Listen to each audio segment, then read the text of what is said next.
Hello and welcome, ladies and gentlemen.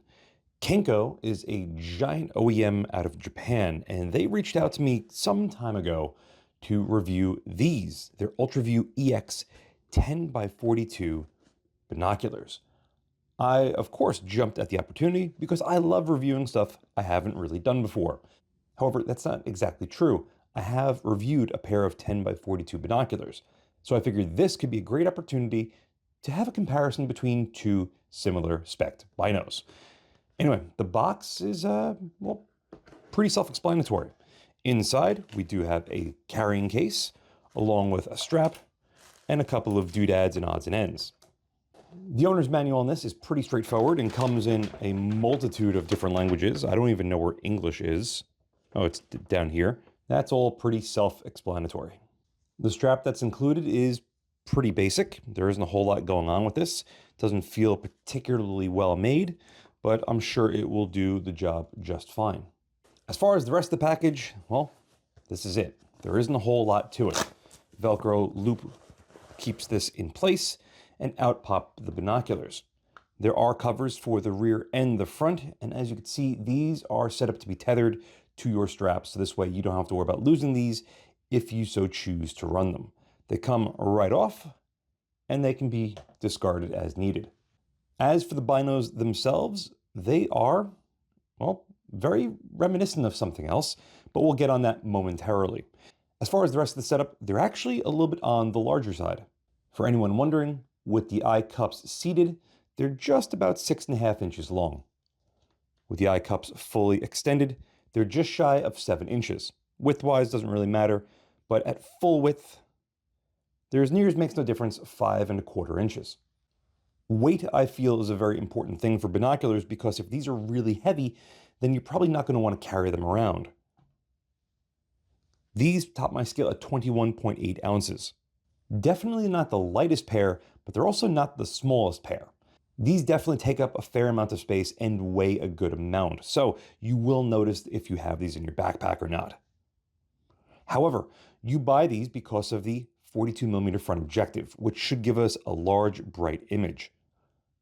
Coatings on the glass look really good. I don't see any imperfections on either the front or the rear. As far as the features on this binocular, we do have extendable cups, which I have had no issues with. If I'm wearing sunglasses, or if you wear prescription glasses, you keep these all the way retracted. You put these right up against the lens of your glass, and extend these when you're not wearing anything, and you put these right to your eye sockets. As far as the center focus, it's very smooth, with no weird feelings or anything like that. It's very consistent throughout the entire focus range, and it's very, very fine. I've had great success dialing these down to about 10 to 15 feet on testing, and there's no issues as far as getting perfect focus at any distance. For anyone that hasn't set up a pair of binoculars before, like these, center focus, these have an individual adjustment for your right eye. What you're supposed to do is cover the right side, focus your left eye using the focus adjuster. Then once you have your left eye perfectly focused, you cover your left barrel, and then you adjust this eyepiece on the right for your right eye. Adjusting the hinge to get the perfect width for your eyes, pretty easy. You'll know exactly when you get it. You should have one large image, not two smaller ones. But really, I don't know who would have a problem with this. Once you get them up to your face, you just make a slight little adjustment and you shouldn't have any issues with it. As far as the overall design, I find them to be quite comfortable. This is a rubberized coating that is quite soft, doesn't get cold, doesn't get hot, and it's pretty grippy even when it gets wet. I really like it. As far as the overall comfort goes, I like these little thumb pads right here. I find that my thumbs naturally gravitate towards that spot when I'm using them. There isn't a whole lot else to say. These are made in the Philippines, as you can see right there in the middle. And well, that's really it. Let's get behind these things and see what they're actually like to use. You find me under my deck. It is a very cold and windy day, but the sun is finally out and the sky is finally clear. So I can evaluate these in my backyard like I did with the SWFA A1x's. Ironically enough, they're very similar, and you'll see exactly what I'm talking about momentarily. But for right now, let's get a real quick field evaluation on these. These are set up more or less for where they need to be for me, so it's just a matter of looking out into the yonder and seeing what they look like. I'm going to start by focusing on my eye chart. From where we are, it's about 80 yards. And using these binoculars with my eyes, of course, I'd have to say it looks really fantastic. Sharp, clear, crisp. I don't see any chromatic aberration, but there's no real bright direct sun on a high contrast target. I'm not stable enough to see exactly where on the eye chart I can read up to, but when I get this on my recording rig, we will easily be able to determine what we can see resolution-wise. I can see that on the bottom right part of my old tracking target, it is starting to get a little moldy. I did have all of those targets very thickly laminated, so hopefully water wouldn't get inside, but it looks like that has started to fall apart. We're going to now focus on my camera, because why not? Let's see if we can get this close. We are just shy of getting close enough to my camera, which is probably about 5 feet away from me at most, maybe even 4 feet, so no surprise there. But let's see how close we can really get these to focus. So I have a bunch of other gear about 2 feet behind my camera setup, and that's basically in focus. And everything beyond that is in focus. Depth of field at this distance is very narrow, but the adjustment on these binoculars is very fine. So if you're really trying to get a delicate balance between focus, you can achieve it. Again, I'm at very close distances. The farther you go out, the less it's going to matter. So it doesn't really matter all that much. But for 15 or so feet, you could dial it into the inch, which is really, really cool. Like I said, the adjustment on this is very fine. It allows for a lot of adjustment. Let's see what distance it starts to become a little bit less important. Let's focus on a tree at about 20 to 25 yards. Tree is perfectly in focus. I would say behind it, probably about 5 to 6 feet. In front of it, maybe a little bit less. Let's go out to my 81 yard or so targets. Perfect focus, absolutely beautiful on target. And at that distance, even up to the water, which is about 150 yards from where we're currently standing, because I had lased that a couple months ago, that is razor sharp. Let's go even further. The highway is about 200 yards away. I would say I would need to make an adjustment for that distance, but again, it's a very minor adjustment. And from what I can see through the very thick tree line, is extremely sharp and clear. Brightness on these, there is no loss of brightness that I can say. The cups, which are adjustable, these do index out. They're perfect for my eye relief. Eye relief is perfect for me, I should say. I don't think many people would have an issue with this. Getting behind them seems very easy and forgiving. It seems like the eye box on these is pretty generous because, again, they're a fairly sizable binocular. They're pretty big. And the 42mm front objectives on these definitely helps. I can easily stand here all day and just pan across and not feel like I'm missing out on anything or not feel like I'm really working hard. Hopefully you've been able to pick that up on camera while I talk about what I'm seeing firsthand. Colors are also very accurate. I can't say that it's warm or cool. It's basically perfect. I have had these binoculars for a very long time, as I'm sure many of you have known that have followed my channel. Kenko did send these in for me a very long time ago, X amount of months. I did bring them with me on vacation, and I did use them quite a lot, actually. Not only myself, but my wife and my 3-year-old boy loved playing with these. In fact, every once in a while, he'll see them in my review desk and just go, ah, but he'll look through them backwards, like this. He's like, ah, I see you, Daddy, I see you. It's absolutely adorable. But yeah, you can do that with a cardboard tube. These look and feel fantastic, just like the SWFAs. And that's actually where I'm going to segue this review into a comparison to see how these fare against those, because the results might shock you.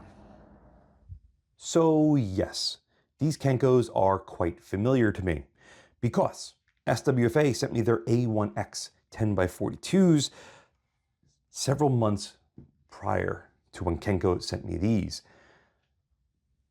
And as you can see for yourself, they're the exact same. They're both made in the Philippines. They both have the exact same controls. They both have the exact same layout. Everything about them is the same. In fact, if I showed you this side first and foremost, I bet you wouldn't be able to tell the difference, with the exception of the SWFAs still have the tethers on them. Now, I don't know which one came first, the SWFA or the Kenko. I don't know if there's an OEM that supplies them for both. These are things that I asked Kenko, and they said that they couldn't answer that. I'll let you be the judge. As far as price goes between these two, the Kenkos can be had for $240, the SWFAs for $299. But keep in mind, the SWFAs do come with a pretty nice bag. This integrated back strap, shoulder strap slash binocular pocket that goes on your front is quite comfortable, very adjustable, and well made, all things considered. And you could hot swap it to go from carrying case to binocular strap like that. Now, is that enough money for you to want to choose the SWFAs over the Kenkos? That's entirely up to you.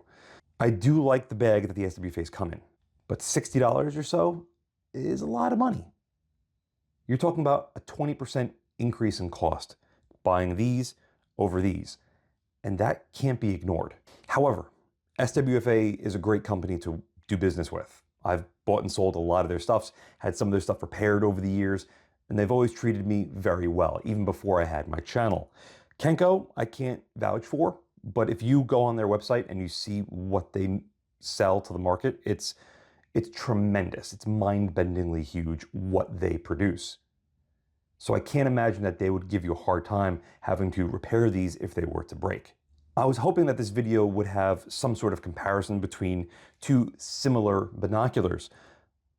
I just didn't realize that the similarities would be basically identical in every single way, shape, and form. Maybe there's a slight color difference between the two, but one could have been produced on a Monday, the other one could have been produced on a Friday. That's the sort of difference that you see. That's a good enough time as any to get into the side-by-side comparisons. Now, the Kenkos will be on the left, the SWFAs will be on the right. Both of these were filmed at completely different times of year, so keep that in mind as far as lighting and shadows and colors go. However, keeping that in mind, really analyzing both of these images, I really can't say that I see a significant difference from one to the other. Reviewing binoculars is a little bit more challenging than reviewing a rifle scope, for example, because a rifle scope, once you have it mounted, it's rock solid. Binoculars, I still haven't fine-tuned to the point where I know beyond a reasonable doubt that nothing's going to shift, even by the smallest margin. And that's part of the reason why I'm a little bit hesitant to continue doing things like binocular reviews, because I haven't ironed it out just yet. However, I feel confident, between these two binoculars anyway, that they're as good as I could possibly get it. You can take that for what it's worth. On the far solar panel on the right for both of these, that's about 1,000 yards away. The only thing I can say there's a noticeable difference is mirage, but not by a tremendous amount. The SWFAs were filmed in the summer, the Kenkos were filmed towards the winter. And yes, there's going to be differences in the air quality and the ambient light, but again, both of these look really close to one another. In fact, I'm just going to go out and say it. These are the exact same. I still have both of these, and putting them up side by side, they look exactly the same. There's no concernable difference, no measurable difference that at least I can pick up on. Maybe one has different lens coatings than the other, but I highly doubt that, especially for this price point. What you are seeing is around 2,000 yards to the farthest power tower, and they both look tremendous. That's the only thing I could really say.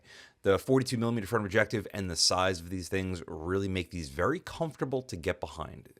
Very easy. Even if you're slightly fatigued or you don't have a whole lot of experience with binoculars, these are going to suit you much better as far as ease of use and comfort behind them, as opposed to a more compact style binocular or a higher powered binocular. That's usually what's going to trip you up. Getting behind these was an absolute breeze. And again, because the controls are so fine for the main focus, you're able to focus very closely and very accurately to any sort of particular distance and target that you want. If you're bird watching, for example, and you want to focus on just a bird, you are going to be able to do so very easily, and you're going to be left with a very wonderful looking image. Both of these are roughly at the same distances, and just look at how sharp you can get a particular point. On the left, it's the sticker. On the right, it's the center part of the flowers. It's wonderful. As far as going into my backyard and focusing on the eye chart, both of these were filmed on the exact same day, exact same camera. Minor focus variations between, because it's kind of hard for me to get everything 100% perfect without having a giant screen in front of my face. But again, there's no real significant difference. Colors are exactly the same. I've said that enough. So as far as what we can see, as far as these binoculars are capable of producing, the center part of this image looks outstanding. Now, this camera is slightly different from my standard camera because my standard camera broke. So I had to go to an old school method. It still works, but not as well. I am in the process of getting everything repaired and maybe even upgraded. We'll see. That's why the outside edge looks a little bit softer than the center. The f-stop values are slightly different. So yeah, just throwing that out there for you. The low light performance on both of these is exactly the same as well. I didn't even bother filming with the Kenkos because I didn't want this video to be 45 minutes long. I wanted it to be as short and as sweet as possible. So with that being said, let's get back to the tabletop and conclude this video.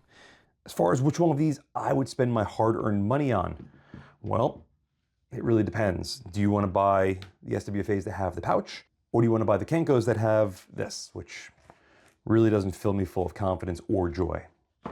As far as what I can make a recommendation for all of you, well, they're exactly the same, minus a few things with the bag and the price.